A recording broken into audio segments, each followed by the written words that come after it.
Welcome to CPAC Now, America UnCanceled. I'm Mercedes Schlapp, right here in CPAC headquarters. Lots going on here in, I guess, wonderful Alexandria, Virginia. Yes, indeed. Are we outside the swamp or not quite? I think we are technically outside the swamp, yes. Oh, technically, right, technically. You know. Well, sitting right next to me, I know is not Matt Schlapp, but I'm so excited to introduce Andrew Langer, who I don't know if you all know, but I was so thrilled to know that he is now our director of the CPAC Foundation Center for Regulatory Freedom. It's a mouthful. It is a total mouthful, and I remember that without even looking at my Good paper. For you. Well done. So, welcome aboard. Thank you. It's good to be here. I'm very excited. Okay, what were you thinking deciding you wanted to join the CPAC Foundation Center? It was a golden opportunity. You know, David Safavian and I have been talking about this for a while, and it's work that I've wanted to do for years, and in this context, and as I said, CPAC Foundation is giving me this opportunity to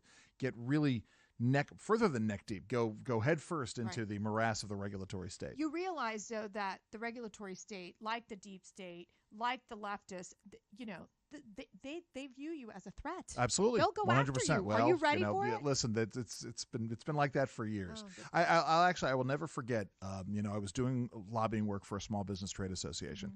And I went up to the Hill to testify, and I was trying to be very diplomatic with my testimony, beating up on, at that point, the Bush administration for not doing enough on these regulatory issues. Right. And I got a very angry phone call from a staffer up on the Hill who was a Republican staffer who was like, "No, we're not bringing you up to pussyfoot around with the administration. Okay. We want you to go full bore and to tell them what they're doing wrong. They need to be told what they're doing wrong." So I tend to lead with that foot. So there's this thing called Bidenomics. Oh, yes. I never know if it's Biden economics or Bidenomics. And did you see?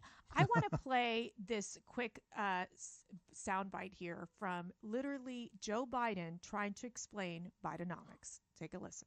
I want to share with you my economic vision to grow our economy from the middle out and the bottom up, not the top down. Providing education and training opportunities to workers, and we're making it easier to join a union. And third, promoting competition to lower costs for Americans to help small businesses is about fighting to ban non-compete agreements, lowering prescription drug costs, cracking down on junk fees, and creating a level playing field for small businesses. Okay. I mean, he looks like your elementary school teacher that was like a retired teacher who can't finish a sentence. It's the last thing you want. If the president's mental acumen is being questioned, the last thing you want is to put him in front of a blank whiteboard and then sort of animate things in and have him then go and sort of fill in the blanks here and there. It's a bad look. I was wondering if Joe Biden was just going to walk right in and be like, "Okay, honey, enough." Stop. We don't have to keep going.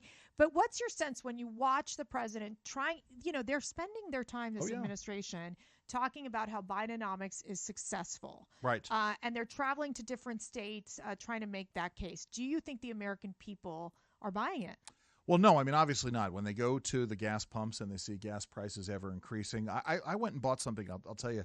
I keep track of these things. I do the bulk of the shopping at home. You do? I do. Yes, I do. It's sort of how we've always divided our jobs. I might need you to tell Matt Schlapp to go do some of the shopping. But this is the way we've always done it. And the thing is, so like my wife, she likes these particular kinds of bars, for her lunch. She'll have a yogurt and a bar and something else.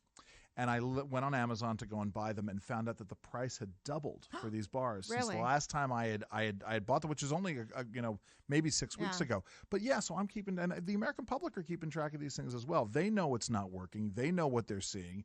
And yet the administration is going and taking a victory lap, which is very strange. Okay, and then on top of that, we've got regulation after regulation, whether it's going after your gas stove, your water heater. I mean, ceiling fans last week. Oh wait!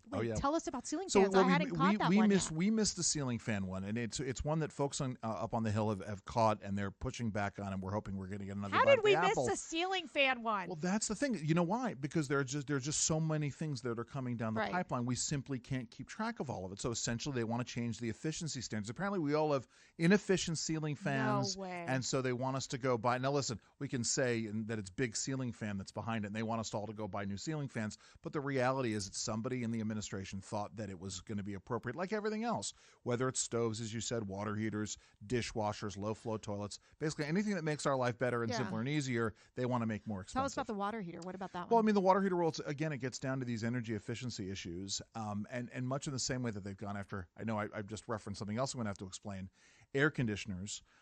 Essentially, they feel that all of our water heaters are inefficient. They've got an open rulemaking now that is going to essentially mandate that on all new construction and anybody who needs to replace their water heater is going to have to get one of these. And the rulemaking is happening at the executive level, right? At the executive level. And they have level. their comments, Right. So, period. This is how the Center for Regulatory Freedom works. So what happens is... Do I need a whiteboard? No, you don't. Oh, okay, yes, we'll animate one for you. We'll animate one so for much you. better. You'll be like, and here it goes. I'll channel my Colton, inner Ross. I want a whiteboard. I'll channel my inner Ross Perot, and I will use a pointer. Either that or Karl Rove. He's got a So what happens too. is, you and I both know this, that Congress and many Congress critters are very paranoid about passing specific pieces of legislation, and they have very vague language in them, and so they then leave it to these agencies to define terms.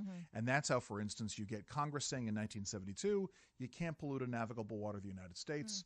And by 1985, a dry patch of desert sand in Nevada is considered a navigable water of the United States. It defies logic. So basically, when the new administration comes in, they take advantage of this vagueness, and they go and say, okay, well, we're going to put out new standards for things. And that's the regulatory process. And they have to put it all out for comment. That's the beautiful thing about this.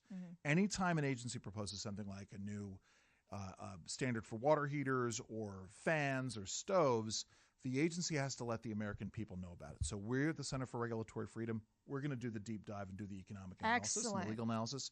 We're going to create a set of comments for our coalition allies to file as well, because they can't keep track of everything. And then at the same time, we're going to be putting together model comments for our grassroots activists to file. And that way they can either use our comments, or they can write some of their own, or they can do a hybrid. They can take our comments and edit them, and they send them to the agency.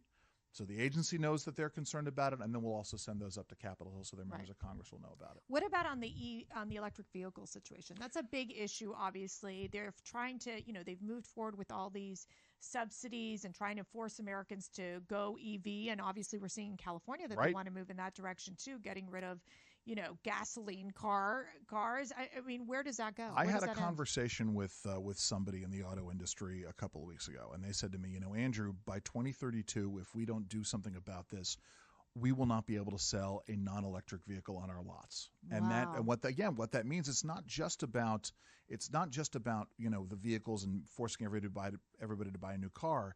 It also means that dealerships are going to have to deal more with the electric cars. We're going to lose some knowledge in terms of how to deal with internal combustion engine vehicles, and that to say nothing of the fact that we haven't upgraded our electric grid or how we generate electricity. So there are huge problems. And so again, and that's something that we are looking at, because there's a rulemaking that is about to come open on the electric vehicle issue. We will be filing comments about this. But again, getting down into the nitty-gritty on two fronts, right? A, the economic impact to people, how it impacts consumers, but also the questions of law. And that's been the wonderful thing about working with the scholars here at the CPAC Foundation, is that we've got good, smart legal talent analyzing these things and creating great. I always say, you've met Thomas. Oh, yeah. You've worked with Thomas, Frank Russo as well. They're my brainiacs. Oh, yeah. I'm always like, y'all are so smart on this policy. Absolutely. So do I have to consider you one of the smart ones too? I listen. No, I'm only as good as the folks that I'm working with, and they are fantastic. They are stellar. Let's move into another category. I mean, we were talking about, as my paper just fell.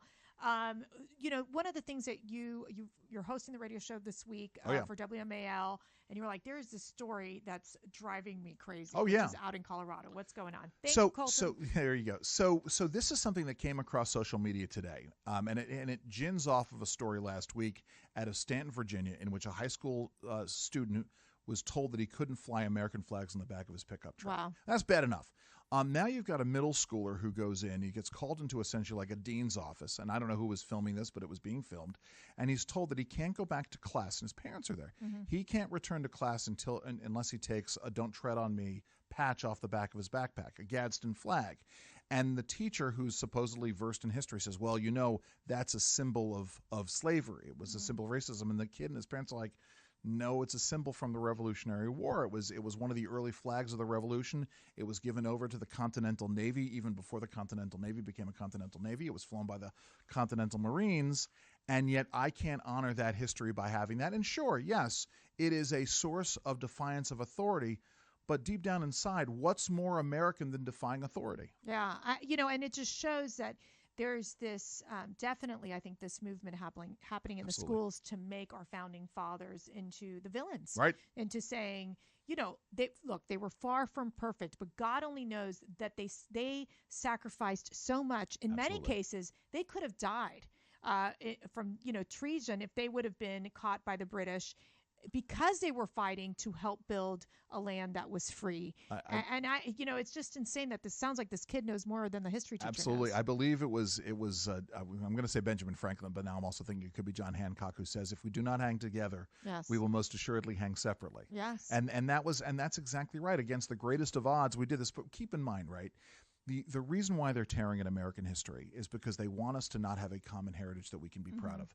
Because if we don't have a common heritage, we can't come together as a people to solve our problems. Which is what you're seeing right now. Exactly, and that's exactly it. This is the end result of a half century or more of tearing at the very fabric of American history. I was interviewing a historian, and he mentioned the same thing, which was his biggest concern right now, and the trends he's seeing is that the country's becoming so polarized, so divided. We're hoping to find common ground. You talk about our different centers. One of them is for the Nolan Center for Justice, criminal justice reform, something that we were able to work with the Democrats to get past, where public safety being the top priority, but at the same time making sure that we needed sentencing reform in not only at the federal level, but at the state level. We're doing this with the Center for Combating Human Trafficking. Absolutely.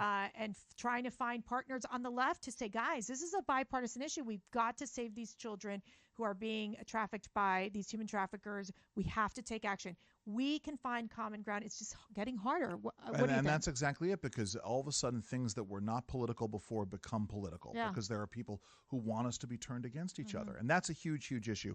I interviewed a guy a couple weeks ago, Professor at George Mason University, who had a great idea for this. And I mentioned this in my conversation with Ken Melman for September 11th. The idea is, what you should do, what he recommends is you get in your car and you drive in 50 miles from any direction of your hometown.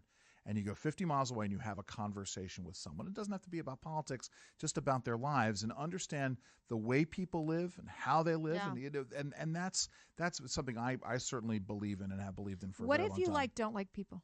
Well, then that's a whole nother problem. You just but see, that's the other problem with this and how things have changed is that there used to be this quintessential American value of being left alone. Right. And we no longer have that. It's now you will be made to care. And Well, that's and a the huge biggest problem. issue is I think that the leftist media plays a big role in this, where they're publishing lies. They don't tell a balanced, objective, coverage of the news. Their goal is, I was thinking about this, like the Washington Post, like the Daily Beast, they're persecuting Christians, and they're persecuting families, and they're persecuting innocent people that are trying to do good work, yet their goal is complete destruction of the conservative movement, and that is the goal. And not just the conservative movement; it's just America, which is just shameful. Well, this gets into what we were just talking about, which is the issue of propaganda and indoctrination in these schools. Because again, now teachers are seeing themselves as activists, and their calling is not to teach, but the calling is to indoctrinate and change the outlook of students all over the country. And the problem, of course, is that teachers who believe in teaching, they're all getting older, they're all retiring, and what's backfilling them, that's of deep concern. Very deep concern. And I just want to tackle one more issue with you, the Pregnant Workers Protection Act.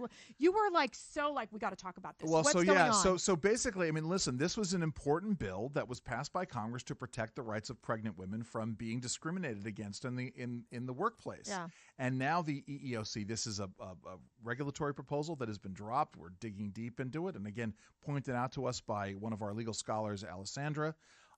They want to extend the protections for pregnant women to women who want to terminate their pregnancies, which is just crazy. So, yeah, we're going to protect pregnant women, but we're not going to protect the babies inside them. Exactly. That's just nuts. So we will be We will be filing comments on this, and more to the point, we're going to want you to file comments as well.